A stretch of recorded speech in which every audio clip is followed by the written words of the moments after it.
सुनहरे पहाड़ का बादशाह। एक बार की बात है, वहाँ एक दौलतमंद कारोबारी रहा करता था। उसने फैसला किया कि वो अपनी सारी दौलत 2 जहाजों में लादकर किसी और मुल्क में जाएगा ज्यादा दौलत कमाने के लिए। पर अफसोस वो डूब गए और उसे कंगाल बना दिया। उसके पास बस उसका छोटा बेटा ही बचा रहा और सिर्फ उसकी जमीन बाकी बची थी। एक शाम वो अपनी जमीन पर गया आराम करने को, जब उसके पास एक काला बौना आया जिसका नाम था मैनिकिन। दोस्त, तुम इतने उदास क्यों हो? क्या हो गया है जो तुम्हारा दिल इतना गमगीन है? मैंने अपनी सारी दौलत गंवा दी। मुझे अपने बेटे की फिक्र है।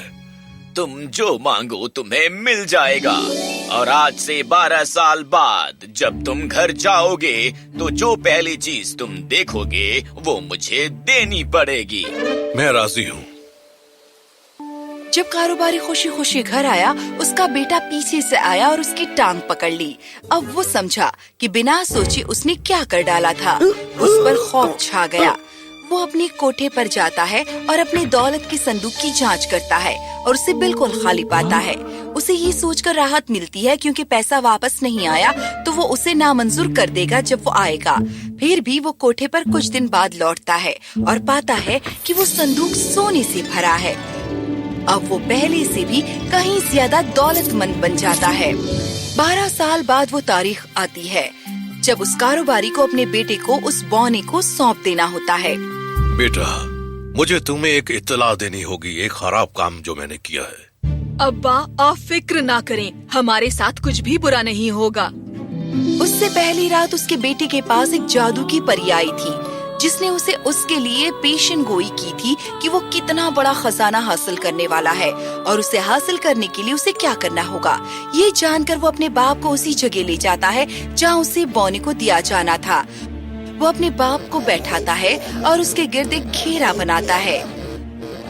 बौना जाहिर होता है और अपने दाव की मांग करता है। एक तिलस्मी ताकत बोने को रोक देती है उस घेरे में आने से। ए अजीज बुजुर्ग कारोबारी, तुम मेरे लिए वो लाए हो जो मेरा है, अब उसे मेरे हवाले कर दो। अफसोस है मेरे दोस्त, ये मेरा बेटा है और इसे मैं तुम्हें नहीं दे सकता।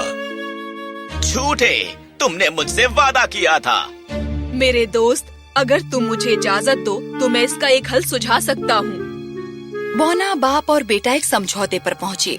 उन्होंने ये फैसला किया कि हसेल को एक कश्ती में रखा जाए जिसे उसका बाप समुद्र में धकेल देगा ताकि लहरें चाहें तो उस तैरती कश्ती के नसीब का फैसला करें और उसके साथ हसेल का भी।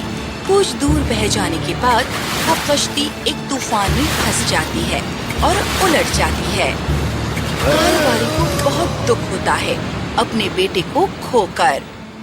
बौनी को बहुत तसल्ली होती है अपना बदला लेकर। दोनों आदमी मुड़ते हैं और गायब हो जाते हैं। फिर भी छोटा हसेल बच जाता है क्योंकि वो बहती हुई कश्ती पर तैरता रहता है जो कुछ दिनों बाद एक अजनबी से साहिल पर पहुंचती है जहां एक बड़ा सा महल है और एक सुनहरा पहाड़। छोटा हसेल उस महल में दाखिल होता है और उसे खाली पाता है। उसकी खुशी ना उम्मीदी में बदल जाती है जब वो हर कमरे में किसी को ढूंढता है।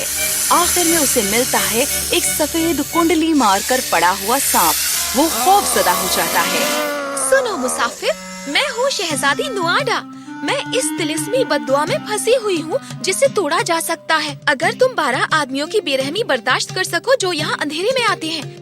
तुम्हें इसे 3 रातों तक बर्दाश्त करना होगा और ये बद्दुआ टूट जाएगी और मैं अपनी इंसानी शक्ल में वापस आ जाऊंगी और मैं तुम्हें बहाल करूंगी तुम्हारी अपनी शक्ल में और तुमसे निकाह करूंगी और हम अपनी रियाया को वापस लाएंगे ताकि हम हुकूमत कर सकें सुनहरे पहाड़ के बादशाह और बेगम बनकर। हसेल राजी हो जाता है। वो आदमी आते हैं और उससे मांगते हैं। तिलस्मी बद्दुआ भंग हो जाती है। शहजादी इंसान बन जाती है। वो हसेल को होश में लाती है। जैसे ही वो एक दूसरे से निकाह करते हैं, रियाया वापस आ जाती है। उनके यहाँ एक बहुत ही खूबसूरत बच्चा पैदा होता है और 7 साल बीत जाते हैं।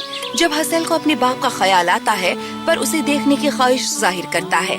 वो अपने बेगम को अपनी ख्वाहिश बताता है जिसे मुस्तकबिल में एक बहुत बड़ा दुख दिखाई देता है। अगर वो वहाँ जाता है तो फिर भी हसेल उसको इतना मजबूर करता है कि वो हिचकिचाते हुए मान जाती है और उससे एक तिलिस्मी अंगूठी देती है और एक शर्त रखती है। तुम्हें कभी भी मुझे और मेरे बेटे को अपने अब्बा के घर लाने की ख्वाहिश नहीं करनी होगी। हसल मान जाता है, अपनी आंखें बंद करता है और ख्वाहिश करता है कि वो अपने बाप के शहर पहुंच जाए। वो अपनी आंखें खोलता है और खुद को अपने बाप के शहर में पाता है। हसल को शहर में नहीं आने दिया जाता है उसके लिबास की वजह से। वो एक चरवाहा से सौदा करता है और अपने बाप के घर पहुंचता है। अपने बाप को डाहे और उसे बताता है, अब्बा, ये मैं हूँ, हाइजेल। मेरा बेटा बहुत साल पहले मर गया है। मैंने उसे मरते हुए देखा था। अब्बा, मेरा ये निशान देखिए, मैं आपका बेटा हूँ और मैं दूर दराज मुल्क का बादशाह हूँ। मेरी एक बेगम और एक बेटा है। तुम मेरे बेटे हो, पर तुम कोई बादशाह नहीं। तुम तो एक चरवाहे हो और अब तुम्हारा खानदान कहाँ है? बेगम आती है और वो बहुत नाखुश भी है। वो गुस्से में है पर खामोश बनी रहती है। वो इंतजार करती है। हसल उसे उसी साहिल पर ले जाता है जहाँ से उसकी कश्ती छोड़ी गई थी। वो अपनी अजीजा की गोद में आराम करने का फैसला करता है, पर बेगम अपनी अंगूठी वापस उतार लेती है और अपने महल में अपने बेटे के पास पहुँच जाती है। हसल जागता है और जान पाता है कि क्या हुआ था। उसे लगता है कि वो अपने बाप के पास वापस नहीं जा सकता क्योंकि वो उस पर यकीन नहीं करेगा। तो वो फैसला करता है चलने का और अपने खानदान तक पहुँचने का रास्ता ढूंढने का। दूर कहीं 3 दियो अपनी मिराश के लिए लड़ रहे थे 3 चीजों के लिए। एक चोगा जो तुम्हें गायब कर देता है, एक जोड़ी जूता जो पहनने वाले को जहाँ वो चाहे ले जाता है, और एक तलवार जो हुक्म देने पर सर काट देती है और वो हर एक को मार सकती है सिवाय आपके। अपने बहुत दिनों की खोज के बाद हसल यहाँ पहुँचता है और 3 चीजों को देखता है। वो खुद को पेश करता है और उनके झगड़े को सुलझाने की तजवीज पेश करता है। वो उन दियों से चालाकी करता है कि उनसे उनकी चीजों को जांचने के लिए उनको पहनना होगा और एक एक करके उन्हें पहनता है और गायब हो जाता है। वो सुनहरे पहाड़ के साहिल पर पहुंचता है और देखता है कि वहाँ एक बहुत बड़ा जश्न मनाया जा रहा है। वो चोगा पहनता है और भीड़ में घुस जाता है और पता चलता है कि उसकी बेगम किसी और से निकाह कर रही है। वो बहुत गुस्से में आ जाता है। चोगा पहनकर उस बड़े खाने के हॉल में पहुंचता है जहाँ जश्न चल रहा है। वो बेगम को सबक सिखाने का फैसला करता है और उसके खाने की तश्तरी और प्याले को झपट लेता है हर बार जब वो उसे खाने की कोशिश करती है। बेगम फिक्रमंद हो जाती है और ज्यादा परेशान हो जाती है। वो उठती है और अपनी आराम गाह में जाती है जहाँ वो रोती है ये सोचते हुए कि क्या हुआ था। जब हसल पहुँचता है और अपना चोगा उतारता है, रानी हालांकि चौंक जाती है, फिर भी उसे देखकर राहत महसूस करती है। हालांकि हसल गुस्से से भड़ककर उठापटक करता है और उस पर चिल्लाता है, चीजें फेंकता है और उसे रुलाता है। उसी गुस्से में वो हॉल में आता है और जोर से चिल्लाता है, मेरी रियाया जो इस सुनहरे पहाड़ के नीचे है, मैं वापस आ गया हूँ और ये निकाह रद्द की जाती है। हालांकि उसका मजाक उड़ाया जाता है। रईस और दूसरे दरबारियों की तरफ से जो उस पर हंसते हैं। गुस्से में आकर वो अपनी तलवार लहराता है और चिल्लाता है, सभी सर कलम हो सिवाय मेरे। तलवार का जादू काम करता है और हर जन जिसमें उसकी प्यारी बेगम और बेटा भी शामिल है कत्ल हो जाते हैं। वो जान लेता है कि उसने क्या किया है। किसी भी तरह का लालच और गुस्सा अपने खानदान के कुर्बानी देने के काबिल नहीं। वो रोता है और जाकर अपने तख्त पर बैठता है एक तन्हा सुनहरे पहाड़ का बादशाह बनकर। कहानी खत्म।